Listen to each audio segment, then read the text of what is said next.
Hello everyone, this is Vicki Verley. Thank you so much for joining me for your monthly Tarotscopes. These monthly mini readings offer a glimpse into what it's really like to have a personal consultation with me. A private reading is much more personal and in-depth. I psychically tune into your energy and get visions and impressions that are specific only to you. If you would like to order a personal reading from me, or check out some of the other products and services that I offer, you can do so by checking out the link below. And now, without further ado, on to the reading. Virgo.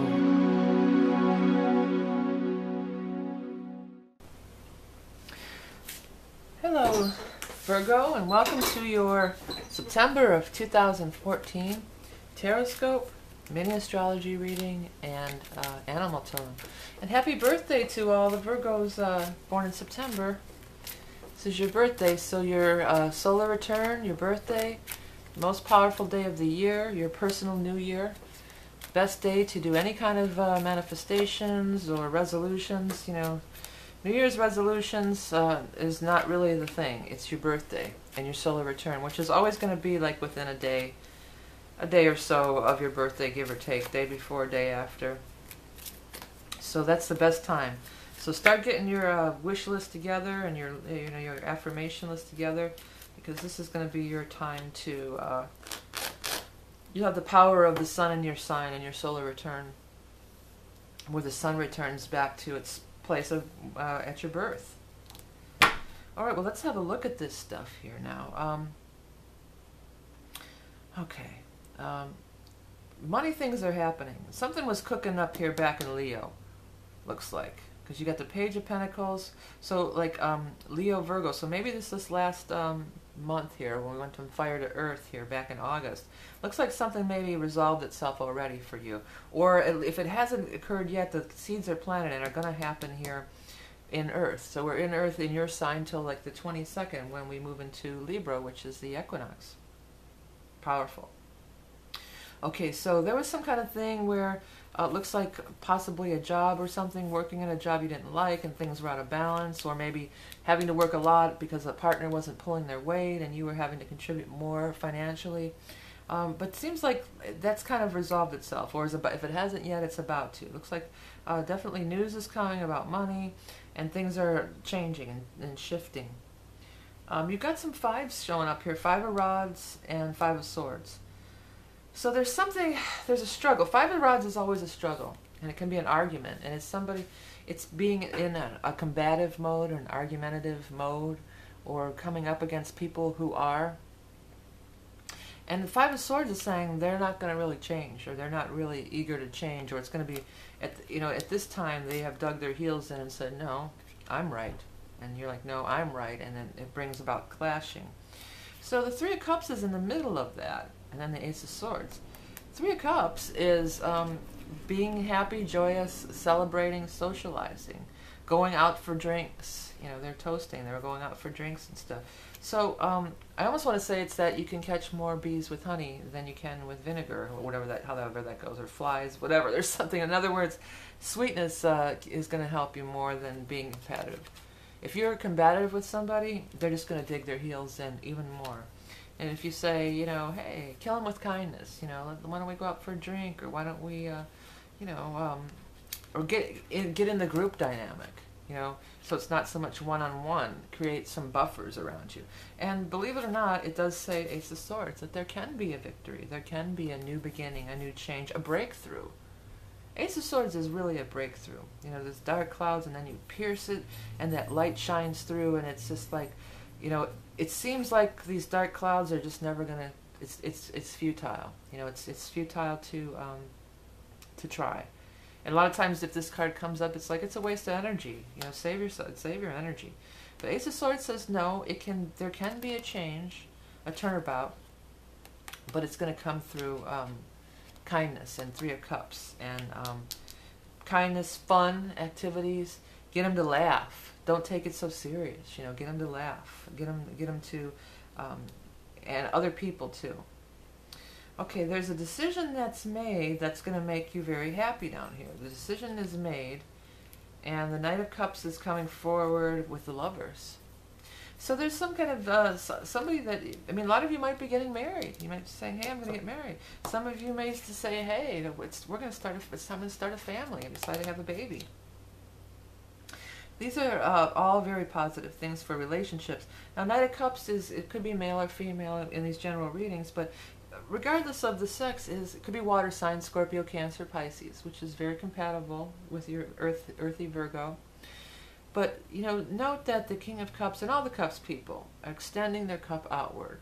So they're offering you love. They're saying, I want to, you know, it's not a game playing kind of energy. You know, it's a sincere energy. And after all, the cups translate, and if you take a regular deck of cards, it's the cups. I mean, excuse me, it's the hearts. You know, the hearts are the cups, and the spades are the the spades are the swords. The rods are the I'm getting mixed up now. What is rods? I don't know. I can't think of it. I'll come back to it. I can't visualize the four decks of the suit there. Clubs. Rods are clubs. And then pentacles are the other red one, diamonds. Pentacles are diamonds. Okay, if you ever knew that. That's how people read with a regular deck of cards. But anyways, back to this spread. So somebody's coming forward with love. And I see an intensifying and a growing in love. You know, Lovers is here. And when the Sun card shows up, I mean, it's in reverse. But Sun is like the world, kind of. You know, in reverse, it doesn't mean that it's less. It can be that you're a little diminished or not shining, but I feel like this is talking about somebody's going to have a baby. They're going to be talking about having a child. Our relationship maybe has been strained, but now we've found our way back to a happy place together with love. You know, or maybe these other things have been affecting other areas in your life. All this conflict and negativity that's been going on is, you know, it's spilling over and making you not a good partner in your relationship. But then you're finding your way back to some kind of love or something like that. But overall, very positive. But the big thing is kill them with kindness. If you fight, or what's that other one? What you resist persists. So if you're trying to beat somebody or trying to, you know, tell them that they're wrong and you're right, you're going to get nowhere. Win them over with having a little laughter, fun, inserting a little humor, keeping it more lighthearted. Okay, that's the ticket, okay? All right, let's take a look at the chart for you, Virgo. It's here's Virgo on the ascendant. That first thing that happens is that full moon on the 8th, and it is in your 7th house of partnerships. So many of you are going to come to a realization and have some enlightenment about partnership, whether you feel like you're going to be in love with them again, or whether you feel like, you know, look, this is getting me nowhere trying to fight them. You know, maybe that's it too. And then the second thing on the 24th is the new moon in Libra, in your 2nd house of money and income. So a great day to ask for a raise, or maybe raise your prices if you have your own business, or look for a new job, or submit resumes, or do anything that has to do with money, finance, banking, you know, those kind of things. All right, let's go ahead and move on to these cards with the animal totems for Virgo. And what is going to be the animal influence, or the animal energy, or the spirit guide animal for Virgo for September of 2014? Oh, the elephant. Now this card says ancient powers of justice at work, but we're going to go into it a little more, so stay tuned. I'll be right back with the interpretation. Elephants have strong symbolism, especially in the Eastern religions. If you are drawn to an elephant, you may have connections with Eastern mysticism either in this life or other incarnations. Elephants live in herds and have great respect for all in their society. The other members of the herd aid in caring for the weak, the sick, and the elderly. Because the trunk is so prominent, you may benefit from using aromatherapy. Okay, before we go, I want to remind you all that I do have a book out called Tarot in the Modern World. And if you enjoy these readings that I do on YouTube here, chances are you're going to enjoy the book. It's easy to understand terms. I give upright and reverse position. And then I also give like a little bit of an interpretation of how to relate it to other cards, as I do when you watch the videos here, as I relate all the cards together, because I feel like that's really important. And I give like a little poem to, kind of help you remember it. A new beginning is in store for you. It may involve love or creativity too, for the Ace of Cups. So it's a nice little book, easy to understand. It's available on Amazon, and you can find the link below. I also want to remind you that I have on other channels. If you look at my main page, The Rock and Roll Prophetess, I have a couple of other channels. One is music as a keyboard player, and I also write music, so if anybody wants to record any of my material, I would love to hear somebody else's take on it. And secondly, I have my children's channel, the Learning Songs for Kids, which features learning songs for kids. It just pretty much says it all. But also the Green Glen Gang, which is something I've been trying to get going for a while, and I've been doing it lately in 3D as opposed to 2D, and I feel like that's the way that they're meant to appear on the screen or wherever they're going to end up being. So if you're interested in learning more about that or helping me get it out there, I'd love to hear from you on that. Or if you just have little kids, check out the learning songs that are on the page, on the channel.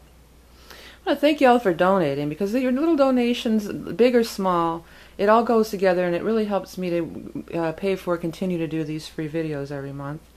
Also, I want to thank you all for liking and sharing and commenting my videos, and ordering readings and ordering charts, and also the Tapestry of Life mandalas I wanted to mention. I don't always mention these, but this is something that I do. It's spiritual art based on your chart, just like this wheel here that we have. Everybody has an astrology chart with aspects in it, and that's how I created the Tapestry of Life mandalas. As I said before, it really is a labor of love. It takes many hours to complete it, but it's such an intense, cool, beautiful thing when it's all said and done. And I pick up a lot of psychic stuff on you as I'm creating it, and people have told me time and time again that as they gaze on it or look at it, they start getting stuff too, because the swirly designs really lend itself to letting the imagination flow, just like sometimes in the tarot cards where there's like some swirly designs. It might take you away, or you'll see other pictures or other visions within it. So I want to thank you all for ordering the mandalas and liking, commenting, ordering readings. And I want you to remember that you are love and beauty incarnate, and I'll speak to you soon.